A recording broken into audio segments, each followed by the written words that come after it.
हमारे साथ मौजूद हैं olympian Samiullah Sahab. Thank you so much Samiullah Sahab for joining us, it's a pleasure to talk to you. ये बताइएगा कि ये मामलात अभी तो नहीं है, ऐसी हमें हमेशा से खबरें सुनने में आती हैं, लेकिन बजट की एलोकेशन क्या है, कहाँ से फंड्स होते हैं और खिलाड़ी इस तरह से क्यों गए हैं? तारिक बुक्टी साहब ने इंकशाफ किया, फिर वज़ीर आज़म से अपील की कि खुसूसी ग्रांट दें, तो ये क्या स्ट्रक्चर है हॉकी का इसमें? पिछले जैसे आप इंट्रो में कह रहे थे कि 15 साल से पाकिस्तान की हॉकी ने ओलंपिक के लिए क्वालिफाई नहीं किया, तीसरा ओलंपिक का ये। कुछ हॉकी में जो ऑर्गेनाइजर्स हैं वो इस कैलिबर के नहीं है, इस स्टैंडर्ड के नहीं है कि हुकूमत या पाकिस्तान स्पोर्ट बोर्ड उन पे एतमाद करे। सबसे पहले तो हुकूमत पाकिस्तान को ये चाहिए कि वो प्रेसिडेंट, सेक्रेटरी और जो दूसरे लोग हैं वो इस किस्म के लगाए जिनका वजन हो, जो एक नाम हो, कंट्रोवर्सी में ना हो, तो हुकूमत पैसे देने को तैयार है। और ये जो जैसे बार पढ़ रहा हूँ और आपने भी ये बताया कि बगैर उधार की टिकटें लेके गई हैं, इसमें मोरल बड़ा खराब होता है। पाकिस्तान स्पोर्ट्स बोर्ड का यही काम है कि स्पोर्ट्स को मैनेज करे, वो बिल्कुल मैनेज नहीं कर रहे। वो वहाँ भी पॉलिटिकल असाइनमेंट है, आजकल कौन डीजी हैं जिनको इंटरेस्ट है या नहीं है। जब भी किसी मुल्क के खेल अच्छे नहीं होंगे तो मुल्क की हालात ऐसे ही होंगे, नौजवान जो हैं वो बिल्कुल ऑफ ट्रैक हो जाएंगे। तो ये हुकूमत को सोचना चाहिए और उसके साथ साथ पाकिस्तान हॉकी फेडरेशन को जो ऑर्गेनाइजर्स हैं, जैसे बुक्टी है, इसको चाहिए कि ये छोड़ दे।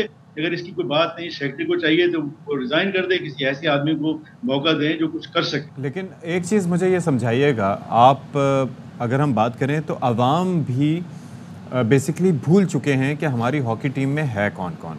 आप अपनी मिसाल ले लें, समीउल्लाह हो गए, हसन सरदार हो गए, वसीम फ़िरोज़ हो गए, शहबाज सीनियर, शहबाज जूनियर। ये वो प्लेयर्स हैं जिनको लोग जानते थे, जिनको यकीन करें कि उनको सराहते थे, उनकी स्किल्स की बात होती थी। अब तो हम समेत किसी को नाम तक याद नहीं है। तो इसमें जहाँ पर हुकूमत का किरदार है, वहाँ पर और क्या क्या ऐसे अवामिल हैं जिसकी वजह से लोग भी फरामोश ही कर चुके हैं एक तरह से हॉकी को? बिल्कुल इशफाक, आपने सही कहा कि देखिए, जब हर चीज़ की परफॉर्मेंस की बेस पर ही सब चीज़ें होती। जब आप 15 साल से 15वें 16वें नंबर पर इंटरनेशनल रैंकिंग में, तो डिपार्टमेंट पीछे हट जाएंगे, हुकूमत की सरपरस्ती खत्म हो जाएगी, प्राइवेट जो लोग हैं, जिसको कहते हैं ना डेडिकेटेड जो लोग हैं, जो कंट्रीब्यूटर हैं, वो पीछे हट जाएंगे। तो ये सब चीज़ें जमा हो गई और उसकी वजह से पाकिस्तान की हॉकी दिन ब दिन बिल्कुल महदूद होकर तकरीबन 50-55 खिलाड़ियों पर। इसमें मैं वही कहूँगा कि हुकूमत पाकिस्तान दिलचस्पी ले और पाकिस्तान स्पोर्ट्स बोर्ड इसको रीऑर्गेनाइज करे। हॉकी तो अपनी जगह पे अभी खेली जा रही है, अगर अच्छी सिलेक्शन हो, जैसे अभी 3 इन्होंने खिलाड़ी ड्रॉप किए, वो इसलिए ड्रॉप किए कि वो दूसरे पिछली जो फेडरेशन थी उसके वो खास आदमी। इस किस्म के एक्शन नहीं होने चाहिए। सदर पाकिस्तान हॉकी फेडरेशन को ये सोचना चाहिए कि खिलाड़ी है, उसने कुछ तो करना है, उसने लीग खेलनी है। तो अगर पिछली फेडरेशन उसको परमिशन दे दी तो इनको साथ लेके जाना चाहिए। अखबारों में भी आ रहा है, लेकिन इनके कान पे जूं तक नहीं रही। अब इस सिचुएशन में जब टीम जाएगी तो हो सकता है कि वहाँ को बिरयानी खिलाए, तो क्या परफॉर्म करें। हाँ जी, ये सब चीजें सोचने वाली। तो यानी कि आप समझते हैं कि चेंजेस होनी चाहिए। हम तो क्रिकेट में सुन रहे थे कि भाई बड़ा ऑपरेशन और सर्जरी होनी चाहिए। यहाँ तो हमारे पास एक सक्सेसफुल मॉडल रहा है हॉकी का, यानी हमारी हॉकी जिस तरह से हमारे एक नाम रहा है पाकिस्तान का, सालों रहा, राज किया हमने, वो मॉडल अब इम्प्लीमेंट क्यों नहीं कर सकते? अगर आपसे मैं पूछूं कि क्या चेंजेस होनी चाहिए किन किन डिपार्टमेंट में, तो आप क्या सजेस्ट करेंगे? सदब, बिल्कुल आपकी बात बिल्कुल ठीक है कि पाकिस्तान की हॉकी अभी ठीक हो सकती है, स्ट्रक्चर ठीक हो सकता है। हर डिस्ट्रिक्ट डिवीजन में 3-3 फेडरेशन बनाई हुई हैं पिछले 15 साल में।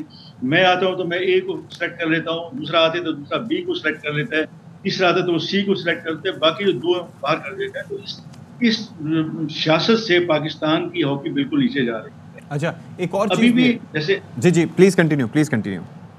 जी, अभी जैसे आप तो मैं कहता हूँ पाकिस्तान की हॉकी में पोटेंशियल है, सिर्फ इनकी ग्रूमिंग चाहिए, खिलाड़ियों को कॉन्फिडेंस चाहिए और डिपार्टमेंट को ये चाहिए कि वो अपने स्पोर्ट्स डिवीजन रिवाइव करें। इसमें पाकिस्तान में table tennis, badminton, volleyball, basketball, boxing, ये सब चीजें ठीक हो सकती हैं अगर थोड़ा थोड़ा कंट्रीब्यूट करते रहें तो। और पाकिस्तान स्पोर्ट्स बोर्ड को एक्टिव होना पड़ेगा, उसके बगैर कोई भी स्पोर्ट्स पाकिस्तान में जिंदा नहीं रह सकता। अच्छा, दूसरी एक और चीज़ भी है ना कि एक फाइनेंशियल एस्पेक्ट भी है, डिपार्टमेंट्स की सपोर्ट भी है। दूसरा ये है कि पहले स्कूल कॉलेजेस में बाकायदा हॉकी वगैरह के ट्रायल होते थे, प्लेयर्स पार्टिसिपेट करते थे। अच्छा, ये बड़ा चैलेंजिंग और डॉन्टिंग गेम है, बिकॉज इसमें आपने क्रिकेट की तरह आप रिलैक्स नहीं हो सकते, आपने कमर झुका के बॉल को लेके जाना होता है, आपके नीज़ इस पे इम्पैक्ट पड़ता है, आपकी बैकबोन पे इसका इम्पैक्ट पड़ता है, आपकी पूरी हड्डियों पे इसका इम्पैक्ट पड़ता है। ये आसान गेम नहीं है, और जब इसमें पैसा भी ना हो और कोई सपोर्ट भी ना हो तो फिर बच्चे क्यों आना चाहेंगे इस गेम की तरफ। आप अरशद नदीम के मामले के बाद देखें कि जेवलिन की तरफ बच्चे इंटरेस्ट उनका बढ़ रहा है, डेवलप हो रहा है, क्योंकि वो देख रहे हैं कि हाँ इसमें पोटेंशियल है, इसमें पैसा भी है, इसमें इज्जत भी है, सब कुछ है, सारे एस्पेक्ट इसमें कवर होते हैं। हॉकी में क्या है, क्यों आएंगे बच्चे? बिल्कुल सही फरमा रहे हैं आप। जैसे आपने पहले कहा था कि इवन मुझसे पूछे तो मैं सिवाय 5 खिलाड़ियों के किसी पाकिस्तान के खिलाड़ी को नहीं जानता। देखिए वो कौन सी साइड खेलता है, कैसे खेलता है और किस तरफ से।